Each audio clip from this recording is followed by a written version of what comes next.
I stand frozen behind my father's office door, my breath caught in my throat like a trapped bird. The familiar sense of pine and cedar that usually comfort me now turn my stomach as his words filter through the crack. Transfer 25% of the shares to Vanessa. We need to finalize this in 6 weeks, before Cecily's birthday. My father's voice carries the same authoritative tone he uses during board meetings. Confident, unyielding. The voice of a man who expects no resistance. And you're certain the original can't be contested? The attorney's question makes my blood run cold. Old man Armstrong made it conditional, but we've documented everything. Cecily hasn't met the leadership metrics. She's a worker, not an executive. The blood drains from my face so quickly I have to grip the doorframe to steady myself. My calloused fingers press against the polished wood, leaving faint smudges from the sawdust still clinging to my work clothes. Through the narrow opening, I can see my father's immaculate desk, not a paper out of place. Nothing like the organized chaos of my station downstairs. Grandfather promised me those shares. My heart pounds against my ribs, each beat a hammer strike. The room tilts slightly as I process what I'm hearing. What if she challenges it? The attorney asks. Dad laughs, the sound sharp enough to cut. Challenge what? We've kept her in operations for a reason. No leadership experience, no client relationships, no financial training. The board will see it our way. I press my palm against my chest, trying to slow my racing heart.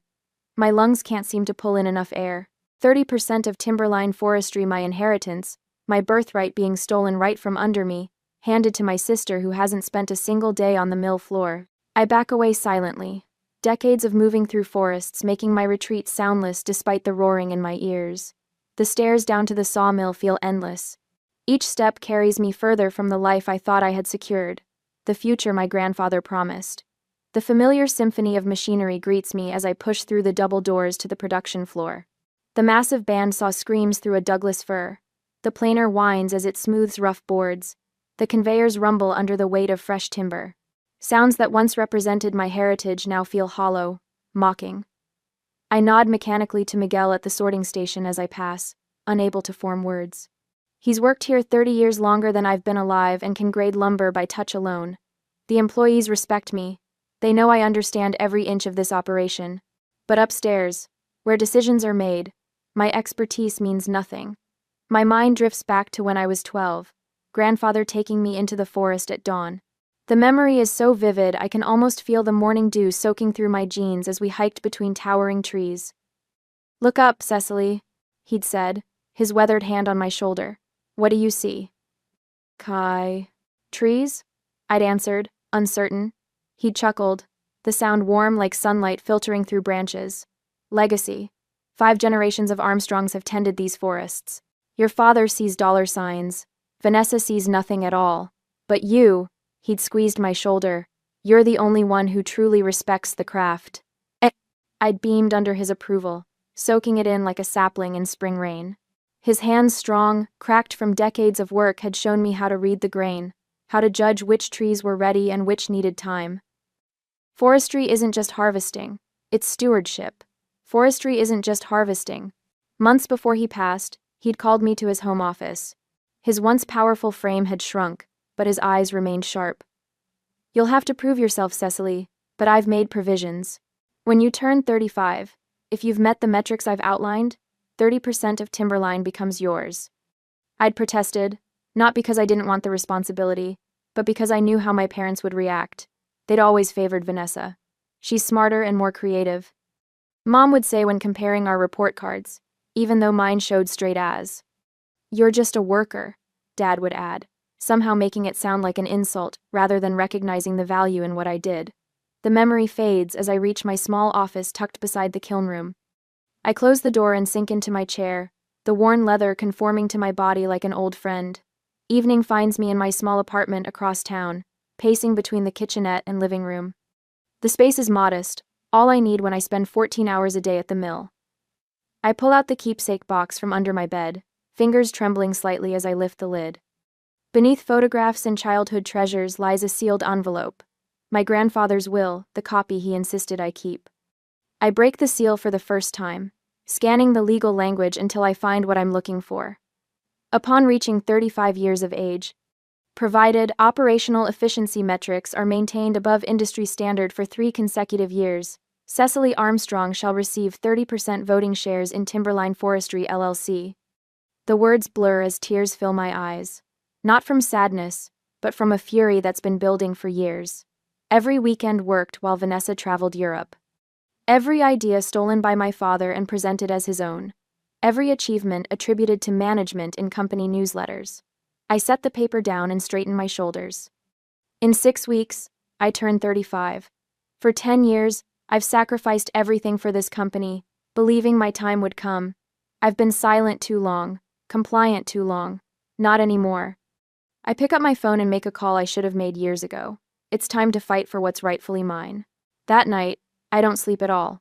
I scan the ancient terminal for the 5th time tonight, squinting at the financial records from last quarter. The office building stands empty except for the security guard dozing in the lobby, and my small desk lamp casting shadows across decades-old filing cabinets. 3 a.m. is the only time I can search without someone peering over my shoulder. The spreadsheet flickers on screen as I scroll down to production efficiency reports. My fingers hover over the keyboard as my eyes catch on a familiar achievement. Increase downstream efficiency by 18% while reducing waste by 22%. My project. My blood, sweat, and weekends for 6 straight months. But there beside it, project lead, Vanessa Armstrong. A laugh bubbles up, bitter as over-steeped coffee. I take a screenshot, add it to my growing collection. Not the first lie I've uncovered tonight. Not even the 10th. The screen blurs as my eyes water from exhaustion. Or maybe it's something else entirely. 3 years of quarterly reports tell the same story. Everything I've built, every improvement I've sweated over, credited to others, primarily Vanessa. The evidence forms a pattern as clear as growth rings on old-growth pine. I close my eyes and see myself hunched over production schedules while Vanessa posted Instagram photos from Paris, Madrid, Santorini. My calloused hands flying over calculations while she held champagne flutes at business school galas. All funded by the company by my labor. The memory of last February hits me like a physical blow. Jenna's wedding invitation still sits in my keepsake box, the regretfully declines box checked after Dad insisted I handle the emergency mill shutdown. 20 years of friendship, and I missed seeing my best friend walk down the aisle because a bearing had failed on the main saw. That's just your job, Cecily. Mom had said when I called, voice cracking with disappointment. Just my job, never Vanessa's. I shut down the computer and pressed the heels of my hands against my eyes. The betrayal isn't new, it's just finally documented. In black and white, irrefutable. Morning comes too quickly. I force myself through the mill floor inspection, nodding mechanically as Miguel shows me a great improvement on the oak shipment. When my phone buzzes with a meeting notification, I trudge upstairs like a condemned prisoner. The conference room smells of leather and my father's sandalwood cologne. Through the glass walls, I watch him gesturing expansively to 3 men, in suits, board members, and advisors, I recognize from quarterly meetings. The restructuring gives us flexibility, Dad says, not noticing me in the doorway. Cecily runs operations smoothly, but Vanessa brings vision. When we shift controlling interest next month, we'll position for aggressive expansion without the traditional constraints. One advisor glances toward the door, spots me. Dad turns, his smile never reaching his eyes. Ah, Cecily, we were just discussing future planning. Nothing for you to worry about. Nothing for me to worry about. The same dismissal I've heard since childhood. I force a neutral expression and take a seat in the corner, watching him continue as if I were invisible. The perfect metaphor for my 34 years at Timberline. I escape as soon as possible, fleeing to the sanctuary of sawdust and machinery. My phone buzzes again. Vanessa, summoning me to lunch tomorrow. Lovely. The next day, I arrive at Riverfront Bistro 10 minutes early. Vanessa saunters in 20 minutes late, designer sunglasses pushed into hair that probably cost more than my monthly rent. Cecily. She air kisses near my cheek. God, you smell like wood chips. Don't you shower between shifts? I bite back the obvious retort about where our paychecks come from and force a smile. What's up, Vanessa? She orders a $60 bottle of wine before addressing me. Daddy wants me to get more familiar with the operational side before the transition. What transition? Vanessa's perfect eyebrows rise fractionally. Don't play dumb, Cece.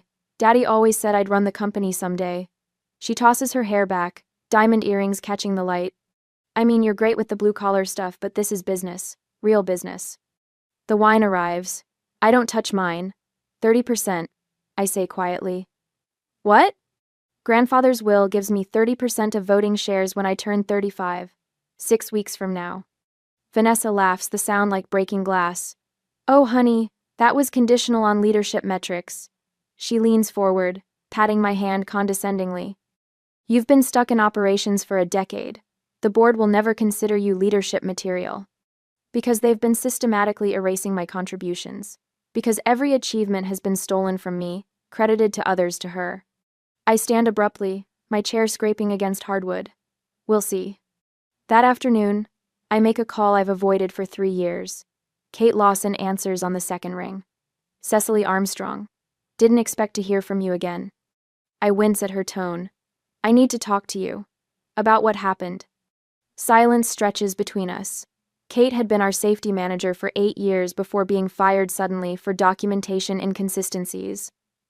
She'd maintained her innocence, but I'd stayed silent, believing my father's version of events. The roasting company. 4 o'clock, she finally says, then hangs up. The coffee shop sits across town from Timberline property, a deliberate choice. Kate looks older than I remember, silver streaking her auburn hair. Her eyes remain sharp, assessing. Why now? She asks, as I slide into the booth. They're stealing my inheritance. Kate's laugh holds no humor. Welcome to the club. They made you take the blame for their shortcuts, you know? I'm starting to understand that. I hesitate. Kate, I'm sorry I didn't stand up for you. Water under the bridge. She studies me. What do you want from me, Cecily? I take a deep breath. Information, evidence, anything that shows what they've really been doing. Kate stares into her coffee for a long moment, then meets my eyes. When they fired me, I kept copies. Every safety violation I refused to cover up. Every time your father ordered me to falsify reports. She leans forward. OSHA violations, EPA shortcuts, labor law breaches. All of it, Cecily. My heart pounds against my ribs. Why didn't you report them? Your grandfather was good to me. I couldn't destroy his company. Her eyes narrow. But Harold and Vanessa? I owe them nothing. I think about what's at stake. 30% voting control of a company worth millions. My birthright. But also my family, the parents who've consistently undermined me. The sister who expects everything handed to her. Would you be willing to help me? I ask quietly. Kate reaches into her bag, slides a USB drive across the table. I've been waiting 3 years for you to ask that question. The drive feels impossibly heavy in my palm. I close my fingers around it, feeling something shift inside me. A boundary breaking. A line crossed. What are you going to do? Kate asks. I think of my grandfather's will, the company he built, the legacy he entrusted to me, whatever it takes. 3 days later, the company newsletter sits on my desk like a landmine. The glossy paper, emblazoned with Timberline's evergreen logo, announces the future leadership transition in bold letters. My coffee grows cold as I read the article for the 3rd time, each word a deliberate slap. Vanessa Armstrong brings fresh perspective and professional management to position Timberline for the next generation. No mention of my decade of service. No acknowledgement of the operational improvements I've implemented. Just paragraph after paragraph praising Vanessa's MBA and innovative vision for a company she visits maybe twice a month. I shove the newsletter into my desk drawer, where I keep all the other evidence of my systematic erasure. My phone buzzes with a text from our sales director. Your father and Vanessa just left with the Westridge account. Harold introduced her as the future of Timberline. Thought you should know. Westridge is our biggest client. I negotiated that contract renewal myself last year, spending weekends preparing the sustainability documentation they required. Now Vanessa gets to smile and shake hands while I'm buried in sawdust. The mill whistle blares, signaling the afternoon shift change. I grab my hard hat and head to the floor, forcing my face into neutral. The workers don't need to see my anger. They have enough to worry about with the shortcuts my father insists on taking. Cecily. Miguel calls from the grading station, waving urgently. The new batch from Robert's lot is jamming the head rig. I jog across the concrete floor, the familiar symphony of machinery surrounding me. The massive bandsaw sits silent, operators standing back as Foreman Ben Johnson examines the problem. The automated feed's misaligned again. Ben says, frustration evident. third time this week. I survey the situation, mentally calculating angles and adjustments. The moisture content's too high in this batch. The scanner's not compensating. I reach for the manual controls, fingers finding the right settings through muscle memory. We need to recalibrate for the higher density, or we'll keep getting jams. Within minutes, I've adjusted the feed rate, blade tension, and angle parameters. The saw hums back to life, smoothly processing logs that had defeated 3 men with decades of experience. Ben gives me a respectful nod. Tried calling your father about this issue last week. He said to follow the standard protocol. Standard protocol doesn't account for old-growth Douglas fir with this moisture profile. I reply, wiping sawdust from my arms. That's why we come to you first now, Miguel says quietly, so only I can hear. You know the wood. You respect it. His words echo my grandfather's so perfectly that my throat tightens. I manage a smile and turn away, suddenly seeing what's been invisible to me until now. These men, the heart of Timberline, they trust me.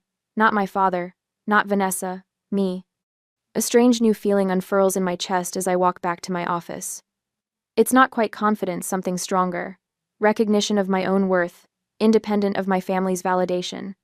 The realization carries me through my mother's stilted family dinner that evening, where she fawns over Vanessa's new summer house while asking me to pass the potatoes.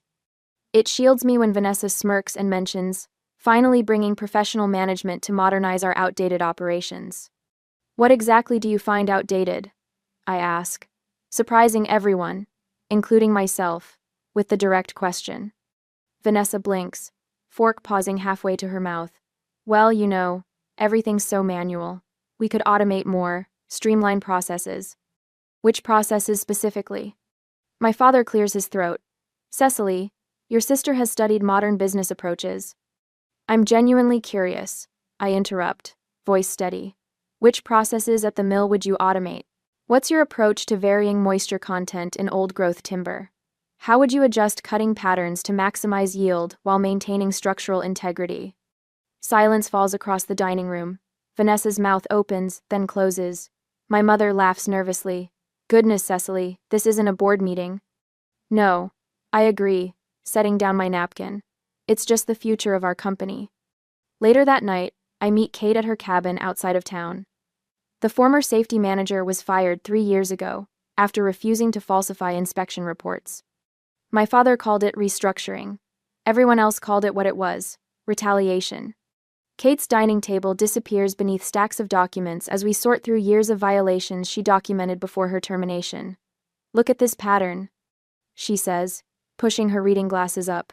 OSHA violations in the same areas year after year. Your father would fix just enough to pass inspection, then revert back. I trace my finger across a timeline she's created. Environmental shortcuts too. These effluent readings from the treatment pond. Exceed permitted levels by 300% during high production months, Kate finishes. I flagged every single one. And got fired for your trouble, I murmur. Your grandfather would be ashamed of what they've done, Kate says softly. He built Timberline on integrity. He taught us all that responsible forestry meant doing right by the land and the people. Tears spring to my eyes unexpectedly. He trusted me to be strong enough for this. The words hang in the air between us. For the first time, I speak aloud what I've been afraid to acknowledge. This isn't just about my inheritance. It's about honoring my grandfather's vision for Timberline. Kate reaches across the table, her hand covering mine. You don't have to fight them from the inside, you know. What do you mean? I've got 5 acres out here, room for a portable bandsaw mill, small kiln. We could start something new, something honest. And a major, I've got 5 acres out here. My heart thuds at the suggestion. You mean? A partnership. Kate's eyes gleam. Armstrong and Lawson Fine Woodworking. We create custom pieces from sustainably harvested timber. I've got the land, you've got the expertise. I can't just abandon Timberline, I say, though the possibility sends an unexpected thrill through me. Not abandoning. Creating leverage. Kate sorts through another pile of documents. If you have options, you negotiate from strength. The next morning, my phone rings with an unfamiliar number. The attorney I contacted yesterday, Marcus Winters, sounds impressed as he reviews my grandfather's will. These KPIs have been met and exceeded for the past 3 years. he confirms. The operation's efficiency metrics, sustainability benchmarks, employee retention rates, you've hit every target. The shares are legally yours, Miss Armstrong. I grip the phone tighter. My father claims I haven't met the leadership requirements. The will doesn't specify leadership in the way they're interpreting it, Marcus explains. It requires operational leadership, which you've clearly demonstrated.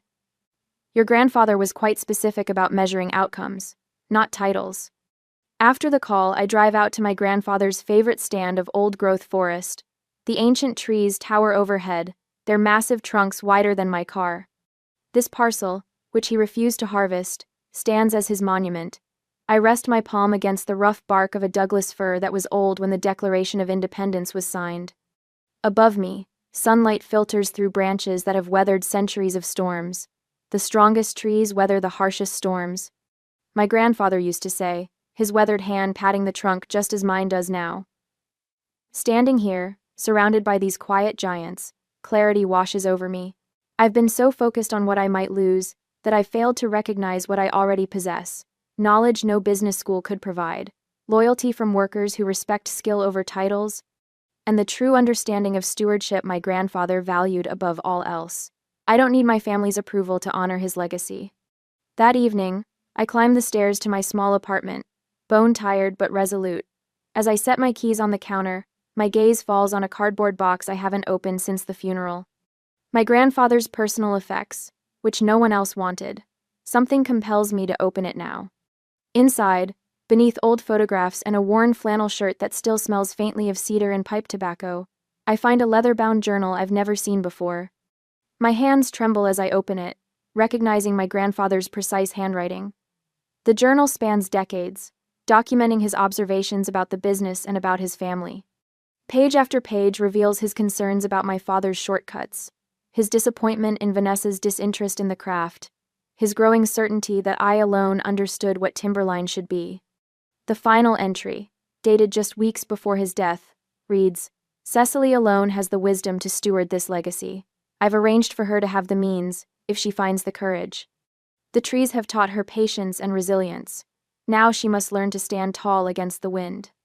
I close the journal, pressing it to my chest as if I could absorb his faith in me. Tomorrow I'll meet with Marcus again. Tonight, I allow myself to feel the anger and determination that will fuel what comes next. I am my grandfather's heir in more than shares. I am the keeper of his vision. And I will not be cut down without a fight. Another week passes by, and during this time I am working with Kate secretly to protect grandfathers and my legacy. One Tuesday morning, I arrive at the mill before dawn, my truck the first in the parking lot as usual. The early morning quiet allows me to think clearly, to move methodically through my plans without interruption.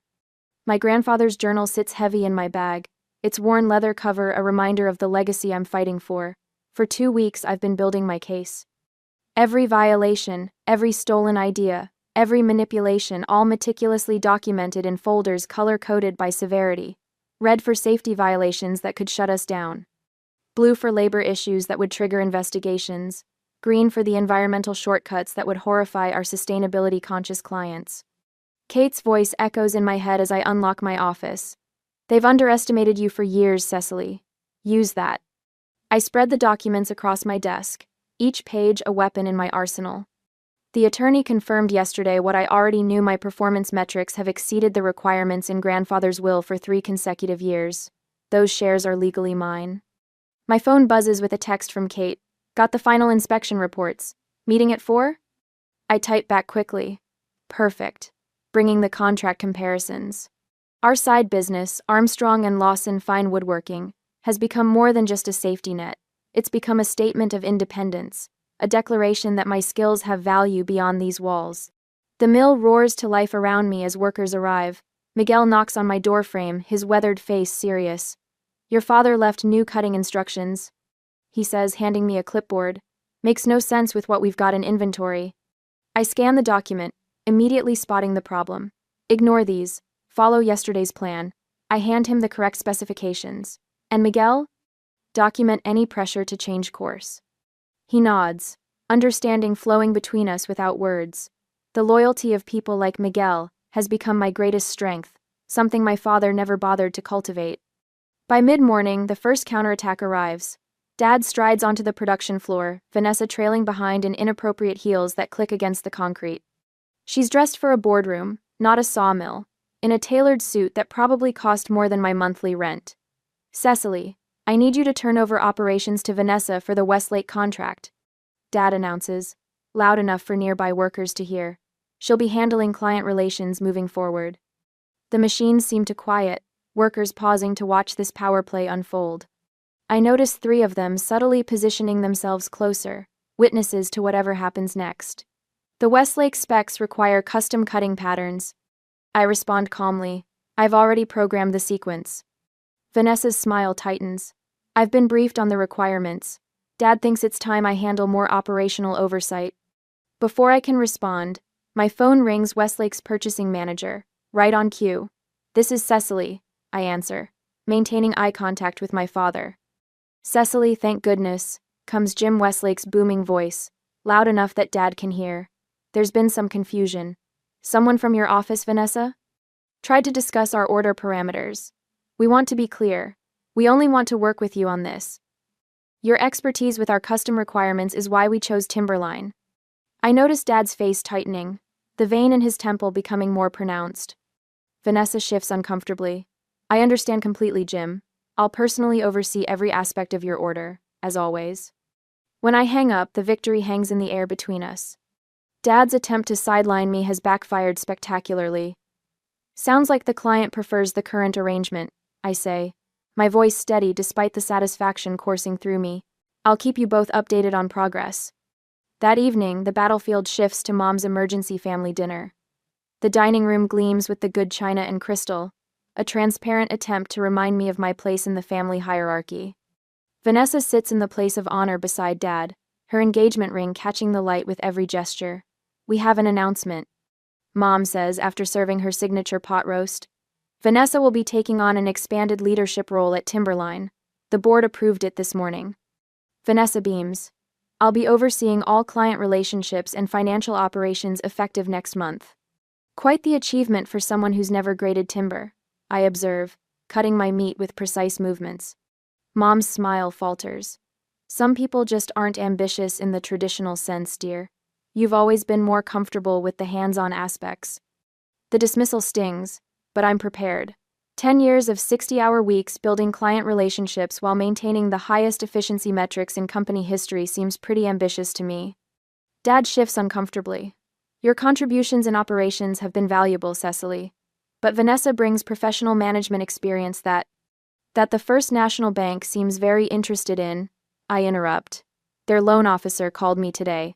Apparently, they have questions about leadership changes during our renewal period." The silence that follows is delicious. Mom's fork pauses halfway to her mouth. "Why would they call you?" Vanessa demands. "Because I'm the signatory on our operational compliance documents." I reply, the truth I've hidden for years finally serving its purpose. Grandfather insisted on it before he died. Later that night, I meet Kate at our workshop space, a converted barn on her property that smells of fresh-cut pine and possibility. She's organized the safety violations chronologically, creating a damning timeline of negligence. "The board will have no choice once they see this," she says, sliding the file toward me. 3 of the members were your grandfather's friends. They won't let Harold destroy his legacy." I run my fingers along a half-finished rocking chair, the wood smooth beneath my touch. Dad and Vanessa had another argument tonight. I heard them in the driveway. "She's panicking about taking over operations she doesn't understand." Kate smiles. "They're starting to realize just how badly they've miscalculated." I think about the meeting scheduled for tomorrow with grandfather's oldest friend on the board, about the attorney preparing formal challenges to any share transfer, about the loyal employees who've provided statements confirming my critical role. For the first time in years, I feel the tables turning, the power shifting. The future. Clarifying. "They thought I was just a worker," I say, running my hand along the grain of the cherry wood. "They never understood that knowing how things actually work is the greatest power of all." On the confrontation day, I adjust my blazer as the elevator climbs to the top floor of Timberline's headquarters. For once, I'm not wearing sawdust-covered jeans, but a charcoal pantsuit I bought specifically for this moment. The weight of the leather portfolio in my hands reminds me of everything at stake. When the doors open, I spot my mother in the hallway outside the boardroom, elegant as always in her pearl earrings and cream blouse. Her eyebrows lift slightly at my appearance. "You didn't need to dress up for a family meeting, Cecily," she says, her voice carrying that familiar hint of criticism. I meet her gaze without flinching. I dressed appropriately for a business discussion. Her lips purse, but before she can respond, my father emerges from his office, Vanessa trailing behind him like a shadow. My sister's designer suit probably cost more than 3 months of my rent. The contrast between us couldn't be more stark, her manicured nails against my hands that no amount of lotion can fully soften. "Let's get this wrapped up quickly," Dad says, not quite meeting my eyes. "I have calls with the Seattle developers at 11. The boardroom feels colder than usual. I take a seat opposite my family, placing my portfolio on the gleaming mahogany table. Their attorney, Mr. Greenfield, sits at my father's right hand, his expression carefully neutral. Dad clears his throat. "We've called this meeting to discuss the future leadership structure of Timberline. As you know, we're entering a critical expansion phase." I watch his hands, the same ones that taught me to tie fishing knots when I was 7, now gesturing dismissively as if I'm a minor inconvenience. "We're transferring 25% of the shares to Vanessa, with 5% allocated to you, Cecily." My mother jumps in, her voice honey-sweet. "Vanessa has the education to lead Timberline into the future. Her MBA gives her the perspective the company needs now." Vanessa's smile doesn't reach her eyes. 10% is more than enough for someone who just works with her hands, Cece. You'll still have input on operational matters. The childhood nickname lands like a slap. I remain still, letting them continue. Dad leans forward, his tone shifting. "We're also considering restructuring the operations department. More delegation would give you time to explore other opportunities." The threat hangs in the air, unmistakable. "Your apartment lease comes up for renewal soon, doesn't it?" Mother asks innocently. "The subsidiary that owns the building is being evaluated for potential sale." Vanessa flips through her tablet. "I've been researching some updated operational approaches. Some of the current methods are rather outdated." My father delivers the final blow. "This is the arrangement we're implementing. You can accept it and continue with Timberline, or you can explore opportunities elsewhere." The silence stretches as they await my capitulation. I've given it to them for years. My silence, my compliance, my swallowed pride. Not today. I open my portfolio and remove a sealed legal envelope, placing it precisely in the center of the table. Grandfather's will is very specific about those shares. My voice comes out steady, stronger than I've ever allowed it to be in this room. The confidence in my father's expression flickers. "I know about the safety violations you've been covering up since 2018. I know about the forged environmental compliance reports. I know about the systematic wage theft from the night shift workers." I lay out each accusation like placing cards in a winning hand. My mother's face drains of color. "What are you talking about?" I remove a sealed letter from my attorney, sliding it toward Mr. Greenfield. "This confirms my legal right to all 30% of the shares, as stipulated in grandfather's will." Next comes a bound report. This documents that all performance KPIs have been met and exceeded for 4 consecutive years. My father reaches for it, but I'm not finished. I place a folder on the table. Signed statements from 17 key employees regarding safety and labor violations. They were instructed to ignore or conceal. 5. Finally, I set down a small USB drive. Here are years of evidence, every falsified report, every covered-up accident, every manipulation of the books. Mr. Greenfield picks up my attorney's letter, scanning it with increasing concern. The OSHA violations alone carry penalties of up to $145,000 per incident. I say, watching my father's face. "I've documented 37 separate violations." My mother gasps. EPA violations regarding improper disposal of chemical treatments could trigger fines exceeding $8 million, plus potential criminal charges. Vanessa's smugness has evaporated, replaced by growing panic. Labor Department investigations into systematic wage theft would result in back payments, penalties, and permanent damage to government contracts. I close my portfolio. My grandfather built this company with integrity. He entrusted me with preserving that legacy because he knew I was the only one who truly cared about the people who work here, not just the profit margins. My father attempts to regain control. We can discuss this reasonably. You have 48 hours to honor the will's provisions, reinstate proper safety protocols, and begin remediation of environmental issues. I interrupt, standing. Or every document goes to the authorities. You wouldn't destroy your own family's company, my mother whispers. I'm trying to save it. I meet each of their eyes in turn. From you. I turn to leave, their stunned silence more satisfying than any shouting match could be. You can't do this, Vanessa finally manages, her voice thin with shock. Mr. Greenfield clears his throat. Actually, based on these documents, she can. He turns to my father. You have no choice but to comply. I pause at the doorway, the weight of 30 years of diminishment falling away with each step. 48 hours. I repeat, and walk out, leaving the family that underestimated me to face the truth I finally had the courage to speak.